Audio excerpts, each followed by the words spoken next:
여러분 안녕하십니까? 지혜와 경험을 공유하는 손앤커의 더 책방 손지혜입니다. 다른 사람들은 어떤 책, 무슨 책을 읽을까 하는 궁금증과 호기심에서 출발한 손앤커의 더 책방, 추천한 지인과 작가의 지혜와 경험을 공유합니다.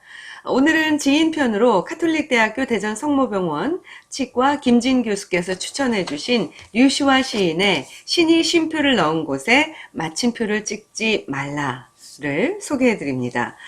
이 책은 류시화 시인, 우리가 너무나 잘 알고 있는 작가이죠. 이 류시화 시인이 인도를 여행하면서 읽고 들은 우화, 설화, 신화, 그리고 실화 등 저자가 엄선한 100편의 이야기가 담긴 책입니다.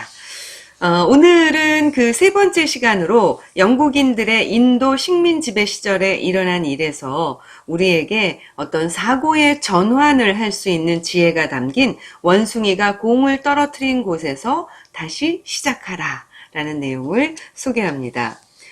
인도를 손에 넣고 사업이 정착하자 영국인들은 식민지에서의 골치 아픈 생활도 있고 여가도 즐길 겸 콜카타 외곽에 초록색 잔디가 잘 가꾸어진 멋지고 아름다운 로열 콜카타라는 인도 최초의 골프장을 만들었습니다. 자, 그런데 기대와는 달리 예상치 못한 장애가 생겼습니다. 그 지역에 집단으로 거주하는 원숭이들이 문제였던 거예요. 사람들이 골프를 칠 때마다 원숭이들이 골프공에 관심을 보이면서 경기에 참가했기 때문이죠. 근데 말이 참가지 완전 방해꾼이었던 거죠. 골퍼가 필드 안으로 공을 날려보내면 나무에서 기어내려온 원숭이들이 재빨리 필드를 달려가서 골프공을 집어들고 장난을 치다가 엉뚱한 곳에 집어던지고 달아나곤 했습니다. 당연히 경기가 지연되거나 무효화되고 그리고 골퍼들 간에 시비가 붙었겠죠. 그래서 매번 경기를 원점에서 다시 시작할 수밖에 없었습니다. 그야말로 대략 난감한 상황인 거죠. 어찌해야 할까요? 만약 여러분께서 이 골프장의 운영자 혹은 대표라면 어떻게 하시겠습니까? 그래서 이 운영자는 먼저 골프장 둘레에 높은 울타리를 설치했습니다. 하지만 그것도 실패. 원숭이는 나무 타기 명수이기 때문에 별 의미가 없는 거죠. 그리고 바나나와 사과 등의 과일로 원숭이들을 다른 숲으로 유인했지만 과일만 먹고 다시 오는 거예요. 또는 총소리를 내어서 쫓아보기도 했지만 이 또한 허사. 덫을 놓아서 생포하기도 했지만 한 마리 잡으면 다른 원숭이가 또다시 나타납니다. 자, 수없이 많은 방법들을 동원했지만 영리한 원숭이들에게는 통하지 않았습니다. 이 원숭이들의 회방에 골머리를 앓던 영국인들은 마침내 특별한 규칙 한 가지를 만들었습니다. 뭘까요?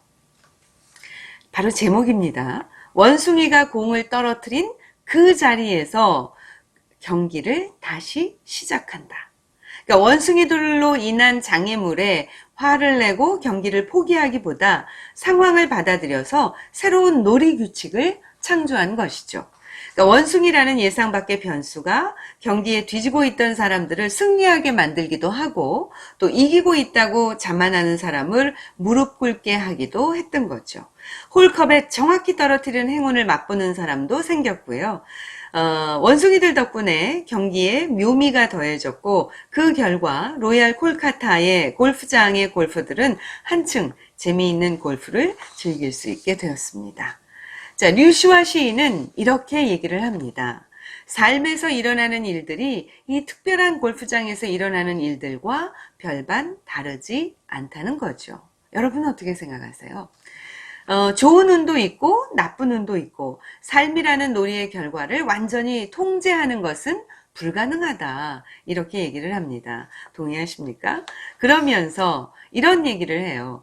삶은 우리가 의도한 대로 진행될 의무가 없다. 기차는 지연되고 차는 진창길에서 고장나며 면접 일정은 틀어지고 멋진 계획은 엉망이 된다. 잘 나가고 있던 중에 갑자기 원숭이가 튀어나와 공을 홀컵에서 멀리 던져버리고 그동안의 노력이 무효화된다.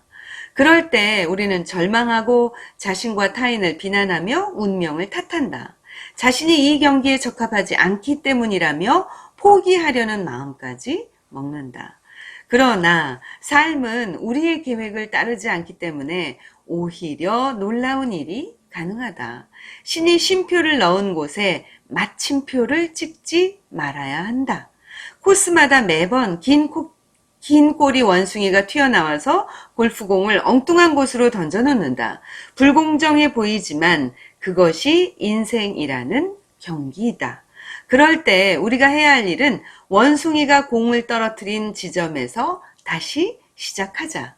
어쩌면 그 지점이 최선이자 최고의 시작점인지도 모른다는 거죠. 그리고 신화에서 원숭이는 신의 심부름꾼이다. 이렇게 얘기를 합니다. 저는 이 내용, 그 앞에 소개를 해드렸던 황금자루 또 목발 없이 걷기에서도 많은 영감을 얻었지만 이 내용에서도 굉장히 큰 영감을 받았고 위로가 되기도 하고 또 용기를 얻기도 했습니다. 카톨릭대학교 대전성모병원 치과 김진 교수님 좋은 책 추천해 주셔서 고맙습니다.